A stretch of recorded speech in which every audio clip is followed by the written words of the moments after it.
Students, कैसे हैं आप। स्वागत है आपका अपने YouTube चैनल मुकेश कश्यप के अंदर। और आज स्टार्ट कर रहे हैं हम क्लास फर्स्ट ईयर का फिजिक्स का सेकंड चैप्टर, जिसका नाम है मात्रक तथा मापन। इससे पहले दो पार्ट के अंतर मैंने आपको फर्स्ट ईयर की दो वीडियो दे रखी हैं, जिसके अंतर्गत मैंने अध्याय 1 सही से समझा रखा है। जो पहली बार इस चैनल पर आए हैं वो उसे देख सकते हैं। ठीक है, तो आज स्टार्ट करते हैं क्लास फर्स्ट ईयर का अध्याय 2 मापन तथा मात्रा। तो पहले समझ लेते हैं व्हाट इज मात्रक। मात्रक क्या होता है और मापन क्या होता है। ठीक है, ये चीज पहले समझ लेते हैं, उसके बाद आगे बढ़ेंगे। जैसा कि हम किसी भी चीज को अगर खरीदने के लिए जाते हैं बाजार के अंदर, तो बाजार में जाते समय हम अगर चीनी ले रहे हैं तो चीनी को बोलते हैं 1 किलो चीनी चाहिए, 2 किलो चीनी चाहिए, 5 किलो चीनी चाहिए, एक थैली सर्फ की चाहिए, एक नमक का पैकेट चाहिए, एक कट्टा नमक का चाहिए। इस तरीके से हम जो वर्ड्स यूज करते हैं, इन वर्ड्स के अंतर्गत ही हमें पता चलता है मात्रक और मापन का। ठीक है, पुराने समय में हमारे पास कुछ मापने की चीजें नहीं हुआ करती थी, तब हम कुछ सामान लेते थे तो अंगूठे से नाप लेते थे, हाथ से नाप लेते थे। अगर कपड़ा लेना है तो बोलते थे कि हमें एक हाथ कपड़ा दे दीजिए। तो उस जगह क्या होता था कि हमें एक हाथ कपड़े के अंतर्गत बहुत सारी चीजें कंफ्यूजन में हो जाती थी कि किसी का हाथ छोटा है, किसी का हाथ बड़ा है। तो कहीं पर कपड़ा ज्यादा आ जाता था, कहीं पर कपड़ा कम आता था। इससे लोगों में लड़ाई होती थी। मात्रक और मापन को एक जगह निर्धारित किया गया, एक यूनिक इनके सिस्टम बनाए गए, उसके अकॉर्डिंग हम अब आगे अपने प्रोसेस को बढ़ा रहे हैं, बढ़ाते चले जा रहे हैं। जैसे कि हम चीनी नापते हैं तो नापने के लिए हमें जरूरत पड़ती है किलोग्राम की, ग्राम की। ठीक है, ग्राम में लेते हो, कहते हो 250 ग्राम चीनी दे दीजिए, तो जो 250 ग्राम शब्द आया है तो ग्राम जो है वो होता है मात्रक, किलोग्राम है वो है मात्रक। ठीक है, उसके साथ जो 250 शब्द यूज हुआ है, जो एक शब्द यूज हुआ है, 2 शब्द यूज हुआ है, वो होता है उसका संख्यात्मक मान।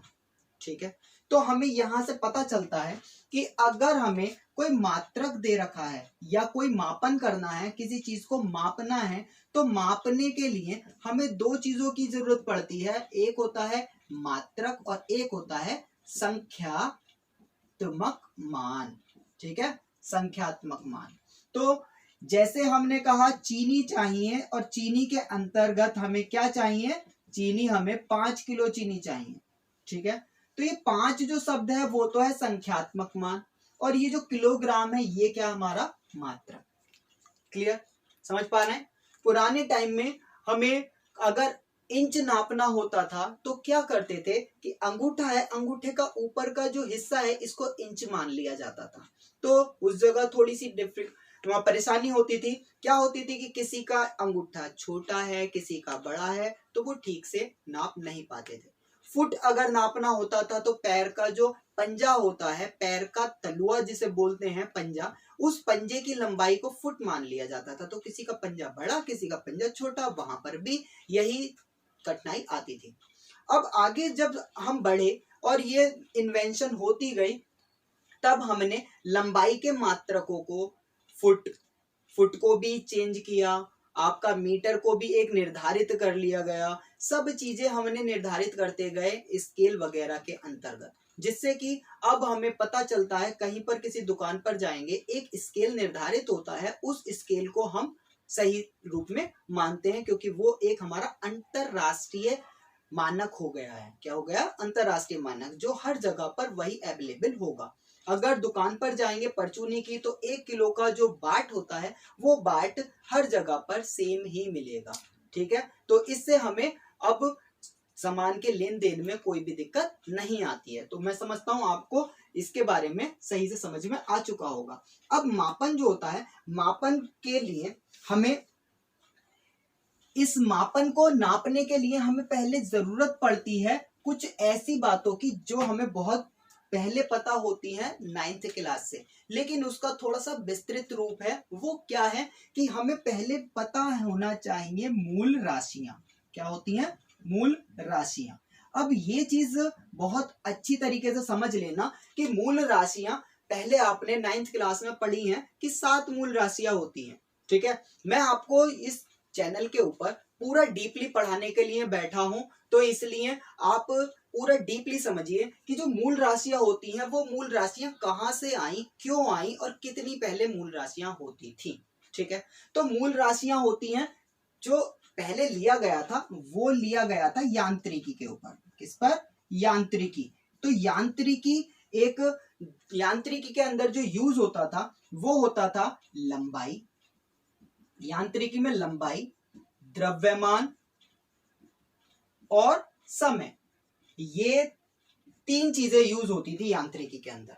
ठीक है, क्लियर? यांत्रिकी में क्या होती थी? 3 चीजें, लंबाई, द्रव्यमान और समय। तो शुरुआत में जो हमें मूल राशियां ली गई थी वो मूल राशियां ली गई थी लंबाई, समय और द्रव्यमान। ये 3 मूल राशियां ली गई थी। अब इन मूल राशियों से ही मूल मात्रक होते हैं। इनके जो मात्रक है, लंबाई है, लंबाई का मात्रक मूल मात्रक हो गया, द्रव्यमान का मात्रक मूल मात्रक हो गया, और ये भी हमारा समय का मात्रक मूल मात्रक हो जाता है। जैसे मूल राशियां, इनके मात्रक मूल मात्रक कहलाते हैं। इतनी बात आपको समझ में आ चुकी होगी। ठीक है, तो अब हम इनके बारे में पहले पढ़ लेते हैं सही से कि इनको हमें कैसे कैसे यूज किया। इनको यूज करने के लिए आगे हमें इनके कुछ सिस्टम्स, पद्धतियां स्थापित की गई। उन पद्धतियों को क्या बोला? पहली जो पद्धति है उस पद्धति को बोलते हैं CGS। क्या बोलते हैं? CGS पद्धति। CGS पद्धति होती है। अब ये CGS पद्धति होती क्या है? अब हमने आपको बताया, जैसा कि समझना ध्यान से, इतनी ध्यान से समझाने वाली बात है कि शुरू में केवल ये 3 चीजें थी, इसी वजह से इनका नाम 3 ही पर आधारित रखा गया। ठीक है, तो C मीन्स होता है सेंटीमीटर, और G मीन्स होता है ग्राम, और S मीन्स होता है सेकेंड। ठीक है, तो मीन्स हमें पता चलता है कि ऐसी पद्धति जिसके अंतर्गत हम लंबाई